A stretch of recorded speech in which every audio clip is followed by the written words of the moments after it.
आवाज आ रही है। ठीक है, तो अभी हमने कौन कौन सी कॉस्ट पढ़ी?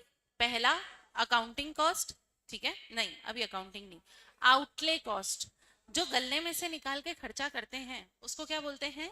Outlay cost. इम्प्लिसिट कॉस्ट, जो अपने घर का ही खर्चा है, एक जमीन है जो मैंने खुद के लिए यूज कर ली, खुद के लिए यूज नहीं करती तो किराया आता, तो जो किराया आने वाला था उसको मैं क्या बोल दूंगी? Implicit cost. एक्सप्लिसिट कॉस्ट मतलब जो मजदूरों को हम पैसा देते हैं, ठीक है, उसको क्या बोलते हैं? एक्सप्लिसिट कॉस्ट, जो एक्चुअल में हम दूसरों को पैसा पे करते हैं।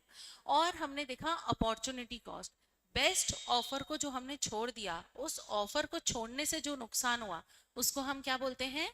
Opportunity cost. फिर हमने पढ़ा संक कॉस्ट। संक कॉस्ट, आपने कभी वो सिंक देखा है? सबके किचन में सिंक होता है, पानी बह जाता है, बस इसको वहां से कनेक्ट करो। संक कॉस्ट मतलब वो पैसा जो अब बह चुका है, अब वो पैसा रिकवर नहीं हो सकता।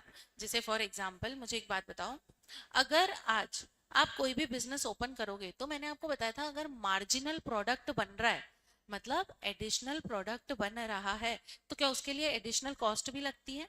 उस एडिशनल कॉस्ट को हम लोग किन से वसूलते हैं?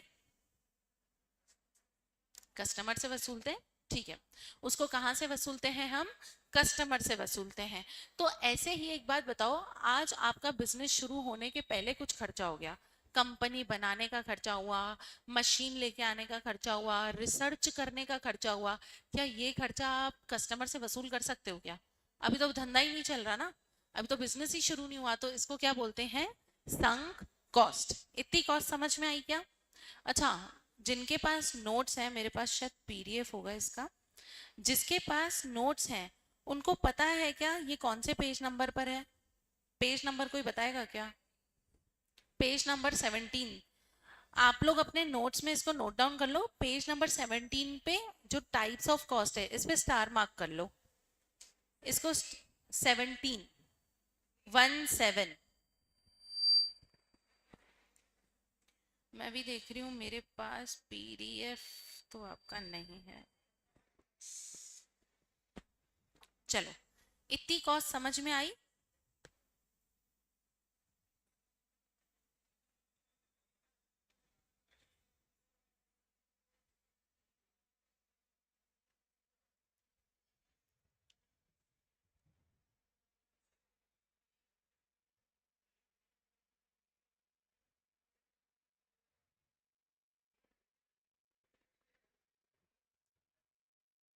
अच्छा, इतनी कॉस्ट समझ में आई?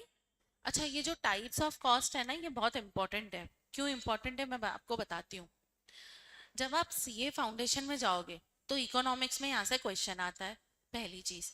पॉइंट नंबर 2, आप जब सीए इंटर में जाओगे तो आपको एक सब्जेक्ट आएगा कॉस्टिंग, ठीक है, उसमें आपको कॉस्ट कैलकुलेट करनी होती है, उसमें ये वाला कंसेप्ट बहुत काम आएगा। याद है हमने वेरिएबल कॉस्ट और फिक्स कॉस्ट के और भी नाम देखे थे, आपको सीए इंटर में ये नाम बहुत काम आएंगे, ठीक है। पीछे फोन मत चलाओ, ठीक है। अब यहाँ पर देखो, अभी तक हमने कौन कौन सी कॉस्ट को पढ़ लिया, ठीक है। पहला, मैंने आपको पढ़ाया इम्प्लिसिट कॉस्ट। क्या हमने एक्सप्लिसिट कॉस्ट पढ़ा? यस, ये हमने पहले ही पढ़ लिया था। हमने वेरिएबल कॉस्ट पढ़ लिया था क्या पहले? इसको एक बार मैं अच्छे से लिखवाऊंगी, नहीं तो आपको पीडीएफ भिजवा दूंगी, ठीक है। अभी पहले इसको समझ लो।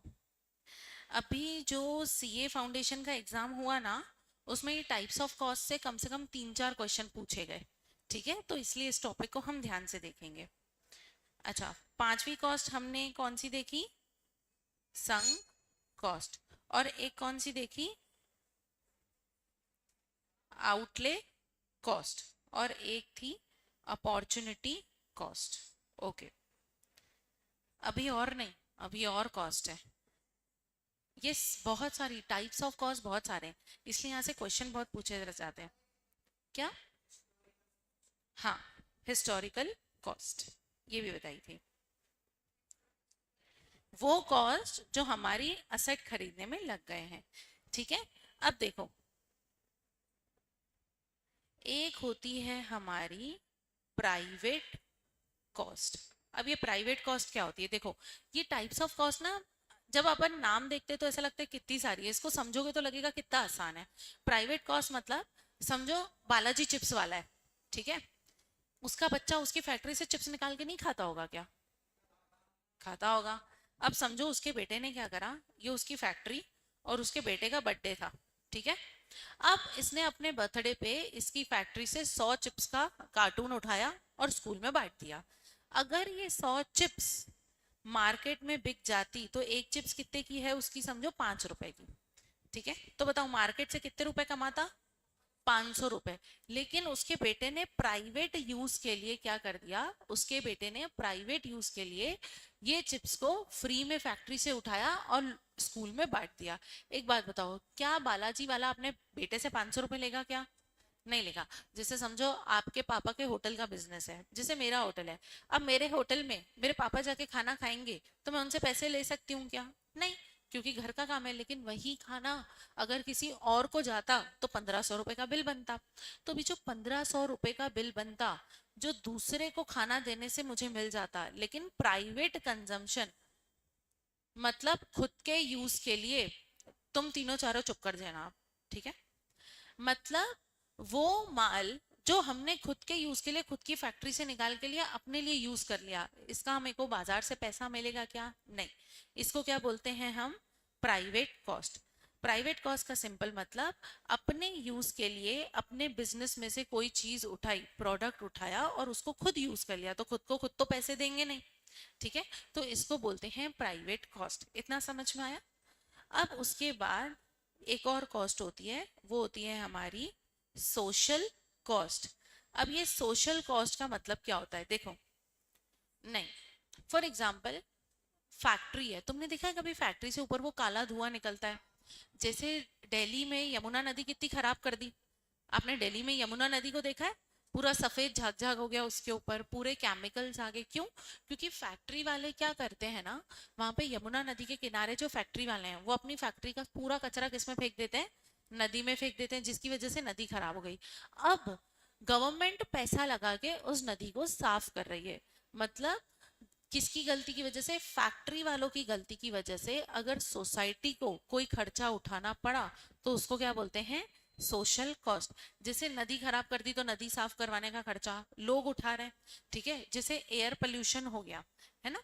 अब एयर पोल्यूशन हो गया तो हमारे घर में वो आजकल सबके घर में लग रहा है ना, एयर प्यूरिफायर। मतलब घर के अंदर जो भी हवा आएगी वो पहले उसमें प्यूरिफाई होके आएगी। ये एयर प्यूरिफायर का खर्चा किसने उठाया? हमने। क्यों उठाया? क्योंकि लोगों ने इतनी फैक्ट्री खोल ली कि पोल्यूशन बहुत ज्यादा हो रहा है, ठीक है। तो मतलब कि फैक्ट्री ने जितना भी सोसाइटी में इन्वायरमेंट में पोल्यूशन करा है, उस पोल्यूशन से बचने के लिए जो लोगों को खर्चा उठाना पड़ रहा है उसको हम क्या बोलते हैं? Social cost. इतना समझ आया क्या? ये सारी कॉस्ट अभी तक क्लियर हुई क्या? ठीक है। अब एक और कॉस्ट है हमारे पास, रिप्लेसमेंट कॉस्ट। अब ये रिप्लेसमेंट कॉस्ट क्या होती है? अच्छा एक बात बताओ, आप लोगों ने आज, हमने एक फैक्ट्री खरीदी 40 लाख में, ठीक है। 5 साल बाद उसकी कीमत 40 लाख ही रहेगी क्या? नहीं। लेकिन वो 40 लाख मेरे लिए कौन सी कॉस्ट है?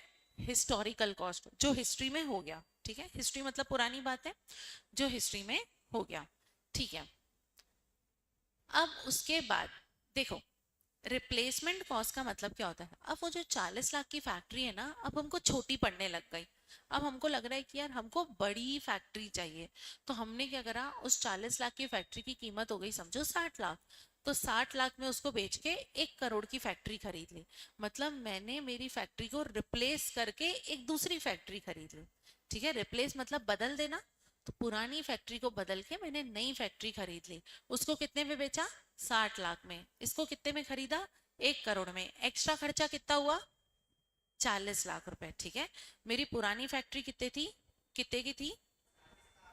अच्छा, अब यहाँ पे बताओ, 40 लाख की खरीदी थी, ये कौन सी कॉस्ट है मेरी? Historical cost, okay. 60 लाख में बेचा और उसके बाद 1 करोड़ में नई फैक्ट्री खरीद ली, डिफरेंस कितना आ गया? 40 लाख। ये 40 लाख मेरी क्या हो गई? Replacement cost. एक फैक्ट्री को बदल के दूसरी फैक्ट्री में आई जिसकी वजह से मेरे एक्स्ट्रा 40 लाख रुपए लग गए, उसको क्या बोलेंगे हम? Replacement cost. अपनी असेट को रिप्लेस करने की जो कॉस्ट लग रही है, फॉर एग्जाम्पल अगेन, अभी नई नई फैक्ट्री स्टार्ट हुई तो हमने एक मशीन मंगवाई अमेरिका से, उस मशीन में 1,000 शर्ट एक साथ बन जाती थी। लेकिन अब मेरा बिजनेस इतना बड़ा हो गया कि मैंने बोला यार 1,000 नहीं, मेरे को 10,000 शर्ट वाली मशीन चाहिए। तो मैंने इस पुरानी मशीन को बेच के एक्स्ट्रा पैसा ऐड करके नई मशीन मंगवा ली। तो जो एक्स्ट्रा पैसा ऐड करा नई मशीन मंगवाने का, उसको क्या बोलते हैं हम? Replacement cost. यहाँ पे किसी को डाउट है क्या? अच्छा, अब दूसरी कॉस्ट, इन लोगों का मैसेज तो नहीं आ रहा। हाँ, दूसरी कॉस्ट है हमारी इंक्रीमेंटल कॉस्ट। अभी इंक्रीमेंटल कॉस्ट क्या होती है? देखो, बालाजी चिप्स वाले ने सोचा कि यार जो हम चिप्स बेच रहे हैं, ठीक है, वो तो मार्केट में बहुत अच्छी बिक रही है, तो उसने बोला अब मेरे को ढोकला भी बेचना है मार्केट में। एक बात बताओ, ढोकला बनाने के लिए चिप्स वाली मशीन काम करेगी कि दूसरी मशीन लेनी पड़ेगी? दूसरी मशीन। मतलब अपने धंधे में एक नया प्रोडक्ट लेके आने के खर्चे को हम क्या बोलते हैं? Incremental cost. अब इसका नाम ऐसा क्यों है? एक बात बताओ, अगर बालाजी चिप्स वाला अभी सिर्फ चिप्स बना रहा है, बाद में वो समझो pizza burger, ready to made pizza बनाने लग गया, रेडी टू मेड बर्गर बनाने लग गया कि तुम सिर्फ इसको गर्म पानी में रखो बर्गर बन जाएगा, क्या उसका बिजनेस इंक्रीज हो रहा है? क्या उसका बिजनेस बढ़ रहा है? तो बिजनेस बढ़ाने के लिए जो नए प्रोडक्ट लॉन्च कर रहे हैं, उस नए प्रोडक्ट के लॉन्च करने के खर्चे को हम क्या बोलते हैं? Incremental cost. क्या बोलते हैं? Incremental cost. समझ में आया? किसी को डाउट? जैसे नया प्रोडक्ट बनाना है तो उसके लिए नए मजदूर चाहिए, नई मशीन चाहिए, नया रॉ मटेरियल चाहिए, ये सारी कॉस्ट कौन सी होगी? Incremental cost. धंधा बड़ा बनाने के लिए जो नया प्रोडक्ट लेके आते हैं, उस नए प्रोडक्ट को बनाने के लिए जो पैसा लगता है, उसको क्या बोलते हैं? Incremental cost. देखो, अब एक और खर्चा, उसको हम बोलते हैं डायरेक्ट कॉस्ट। अब ये डायरेक्ट कॉस्ट क्या होता है? समझो, अब जैसे फॉर एग्जाम्पल जो मजदूर है ना, 4 मजदूर मिलके एक शर्ट बनाते हैं, तो मुझे पता है ना कि एक शर्ट बनाने के लिए मैं मजदूरों को कितना पैसा दे रही हूँ। मतलब ऐसी कॉस्ट जो पर यूनिट निकल जाती है। क्या पर यूनिट कॉस्ट निकाल सकते हो क्या आप लोग? मैंने आपको बोला, देखो जैसे अपन ने एग्जाम्पल भी लिया था, 60 किलो माल बनता है और 10 मजदूर है, बताओ एक मजदूर कितना किलो माल बना रहा है? 6 किलो, ठीक है। और एक मजदूर को हम 20 रुपए तनख्वाह देते हैं, तो बताओ 6 किलो के लिए मजदूर को कितना पैसा देना पड़ रहा है? 120। ये जो कॉस्ट मैं एक मजदूर की निकाल सकती हूँ कि भाई एक मजदूर का पैसा कितना लग रहा है 6 किलो में? 120। इसको बोलते हैं डायरेक्ट कॉस्ट। वो खर्चा जो आप डायरेक्टली कैलकुलेट कर सकते हो कि इतना पैसा लगा है 6 किलो में। अब समझो आप मार्केट में ये 6 किलो माल बेचोगे तो 120 में ही बेचोगे क्या? नहीं, थोड़ा अपना मुनाफा भी जोड़ोगे। समझो आपने मुनाफा अपना जोड़ दिया 30 रुपए का, आपने मुनाफा कितने का जोड़ दिया? 30 रुपए का। अब ये टोटल कितना हुआ? 150, ठीक है। अब ये जो 150 है, इसको मैंने डायरेक्टली निकाल दिया 120 से। क्यों? क्योंकि मुझे पता था 6 किलो बनवाने के लिए मेरे को कितने मजदूर लगे हैं? एक मजदूर, और उस मजदूर को मैं दे रही थी 1 किलो के 20 रुपए। तो मुझे पता है कि डायरेक्ट कितना पैसा लगा 6 किलो के लिए? 120। ये हो गई मेरी डायरेक्ट कॉस्ट। अब ये जो 60 किलो है, ये एक रूम में बना रहे थे, ठीक है। और इस रूम का जो बिजली का बिल है, वो बिजली का बिल आ गया समझो 5,000 रुपए। अब मुझे पता है क्या 1 किलो के लिए कितना बिजली का बिल आया? आप निकाल सकते हो क्या? नहीं, देखो अपन डिवाइड करके, आप बोल रहे हो हम डिवाइड करके निकाल लेंगे, तो ऐसा नहीं, ऐसे नहीं निकलेगा। मुझे डायरेक्टली पता है क्या कि 1 किलो बनाने के लिए कितनी बिजली लगी? मेरे को डायरेक्टली पता है क्या? क्या मैं बिजली विभाग को बोलूंगी क्या कि तुमने 2 यूनिट 1 किलो के लिए दी? नहीं, मैं बोलूंगी पूरा 60 किलो माल बनाने के लिए 5,000 की बिजली का बिल आया। मुझे पता नहीं है 1 किलो के लिए कितनी बिजली का बिल आया, पता है क्या? नहीं। इसको बोलते हैं इन इसको बोलते हैं इनडायरेक्ट कॉस्ट। क्या बोलते हैं? Indirect cost. तो डायरेक्ट कॉस्ट वो होती है जो आप डायरेक्टली कैलकुलेट कर सकते हो कि एक मजदूर ने 6 किलो बनाया और इस मजदूर को हमने 120 रुपए दिए, तो 6 किलो बनाने के लिए कितने रुपए दिए? 120। इसको बोलते हैं डायरेक्ट कॉस्ट। मैंने डायरेक्ट कैलकुलेट कर लिया। लेकिन वो खर्चा जो मैं कैलकुलेट ही नहीं कर सकती, कि भाई 1 किलो के लिए कितनी बिजली बढ़ी, मेरे को क्या पता कितनी बिजली जली, मेरे को तो ये पता है कि 60 किलो के लिए इतनी बिजली जली, तो उसको क्या बोलते हैं, इनडायरेक्ट कॉस्ट। इतना समझ में आया? अच्छा, ये कॉस्ट के टाइप्स बहुत ज्यादा हैं क्या? हाँ, ये बहुत ज्यादा है। चलो, उसके बाद अच्छा तुमको पता है क्या, बहुत सारे अभी तो होने ही वाले हैं बस। ये क्या है मेरा, इनडायरेक्ट कॉस्ट। अच्छा, इनडायरेक्ट कॉस्ट का एक और नाम है, अभी सीए फाउंडेशन का एक क्वेश्चन यही था, इसको बोलते हैं नॉन ट्रेसेबल कॉस्ट। अच्छा, ट्रेस का मतलब क्या होता है? ट्रेस का मतलब पकड़ना। आपके गेमिंग में भी ये वर्ड यूज होता होगा कि हम किसी को ट्रेस करते हैं, हम किसी को पकड़ते हैं। तो इस कॉस्ट को क्या बोलते हैं, इनडायरेक्ट कॉस्ट को नॉन ट्रेसेबल कॉस्ट। मतलब तुम पकड़ ही नहीं पाओगे इस कॉस्ट को कि 1 किलो के लिए तुम्हारी कितनी बिजली का बिल आया। ठीक है, ये समझ में आया? आपके मॉड्यूल में तो और कोई है ही नहीं। ठीक है, मेरे हिसाब से सिर्फ इतनी ही है जितना मुझे दिख रहा है। कोई बुक में बताएगा क्या? ये मेरे पास बुक की ही है पीडीएफ आपकी।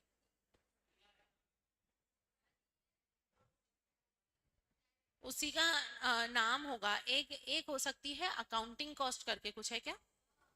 हाँ, अकाउंटिंग कॉस्ट, ये जो हमारी एक्सप्लिसिट कॉस्ट है ना, ये एक्सप्लिसिट कॉस्ट, इसी का नाम होता है अकाउंटिंग कॉस्ट। ठीक है, कितनी बार क्या होती है ना, ये कॉस्ट के नाम से आपको कंफ्यूज कर देते हैं। ठीक है, तो हमारी एक्सप्लिसिट कॉस्ट ही क्या है, अकाउंटिंग कॉस्ट। आपकी बुक में जहाँ अकाउंटिंग कॉस्ट लिखा है ना, स्लैश करके लिख दो एक्सप्लिसिट कॉस्ट, वहां पे लिख दो। हाँ, एक इकोनॉमिक कॉस्ट है क्या आपके कोर्स में? इकोनॉमिक कॉस्ट, ये आपको ऑलरेडी पता है। इकोनॉमिक कॉस्ट आपको पता है कि इकोनॉमिक कॉस्ट क्या होता है? इकोनॉमिक कॉस्ट का मतलब होता है accounting cost plus implicit cost. Accounting cost का एक और नाम क्या है? एक्सप्लिसिट। और आपको याद है क्या, हमने ऊपर नोट्स में लिखा था कि कॉस्ट दो तरीके की होती है, इम्प्लिसिट और एक्सप्लिसिट। ठीक है, तो जो इम्प्लिसिट और एक्सप्लिसिट कॉस्ट है, इसी को जब अपन जोड़ देते हैं, आपकी बुक में इसको अकाउंटिंग कॉस्ट लिखा है, लेकिन अकाउंटिंग कॉस्ट का ही दूसरा नाम क्या होता है, एक्सप्लिसिट कॉस्ट। तो इस ये क्या बन जाती है हमारी, इकोनॉमिक कॉस्ट। तो इकोनॉमिक कॉस्ट का मतलब होता है अकाउंटिंग कॉस्ट या फिर explicit cost plus implicit cost. समझ आया? तो ये टाइप्स ऑफ कॉस्ट होती है। ठीक है, अब मैं क्या करूंगी, इसके नोट्स आपको पीडीएफ भिजवा दूंगी। ठीक है, आपने सप्लाई के भी किसी ने मांगे थे मुझसे नोट्स, सप्लाई के नोट्स मांगे थे ना किसी ने, सप्लाई के। हाँ तो नहीं, शिवम तो अभी चले गए। ठीक है, उनके पास ऑलरेडी पीडीएफ है, मैं बोल दूंगी उनको आपके ग्रुप पे डालने के लिए। और अभी देखो, लास्ट हमने जो पढ़ा था ना, उसके बाद नोट्स में जो मैं पीडीएफ शेयर करूंगी, आगे पूरी टाइप्स ऑफ कॉस्ट की डेफिनेशन आप लोग लिख लेना। कल हम करेंगे इनके क्वेश्चन जो आपको वर्कशीट मिली है, इसीलिए अभी जिस जिसके पास वर्कशीट नहीं है ना, आप प्लीज नीचे से ले लेना। ठीक है, वो पास्ट ईयर सीए एग्जाम के क्वेश्चन है। ठीक है, ठीक है, आप नीचे शिवानी मैडम से ले लेना, वो आपको दे दे। ठीक है, अभी आपको पता है कि आपका नेक्स्ट लेक्चर कौन सा है? मैं बताती हूँ। आपका ब्रेक, हाँ जी, 3 से 3:30 का ब्रेक है। अभी तो आपका अकाउंट्स है, 2:15 से 3 तक अकाउंट्स है, फिर 3 से 3:30 ब्रेक है, फिर 3:30 से 4:30 अगेन बीएसटी है, और 4:30 से 5:15 मैथ्स है, फिर दोबारा से मैथ्स है।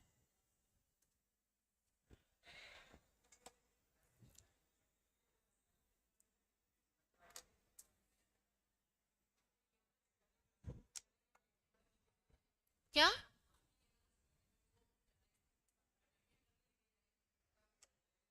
क्या क्या क्या समझ नहीं आ रहा? अच्छा अच्छा, ठीक है ठीक है, हाँ मैं ही उनको बोल देती हूँ। नहीं तो अच्छा, आप एक एक करके जाओगे क्या? नहीं नहीं नहीं, मैं बोल दूंगी, वो अभी मैं बोल देती हूँ, आपको क्लास में दे देंगे, है ना।